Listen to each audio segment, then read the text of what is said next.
Motion to reconsider is laid upon the table. It was in some ways a must-pass bill, with just a few hours remaining before the government would shut down. But contained within the bill, several items that had nothing to do with funding the government.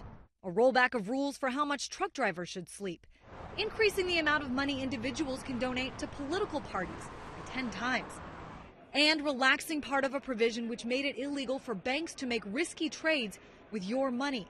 The new law would allow them to do so once again. Marcus Stanley is the policy director for Americans for Financial Reform and says this is bad news for taxpayers. You've given your money to that bank. That money is insured by the federal government. If the bank loses it on an exotic derivatives transaction, then it's the federal government that's going to have to pay it back. It turns out Wall Street lobbyists have spent more than $1.2 billion this election cycle.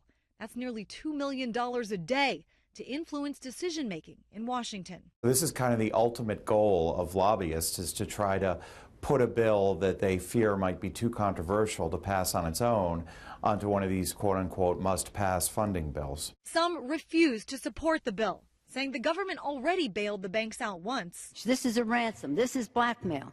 You don't get a bill unless Wall Street gets its taxpayer coverage. Public funds should be used to protect our families, not to prop up casino banking. But even President Obama made calls Thursday night asking lawmakers to vote for the bill, which supporters call a victory for Americans. It continues to prioritize the right type of budgeting and reduce spending. What may not be reined in? Wall Street's wild ride and the taxpayers' responsibility to foot the bill. I'm Christine Frizzell, Fox 45 News.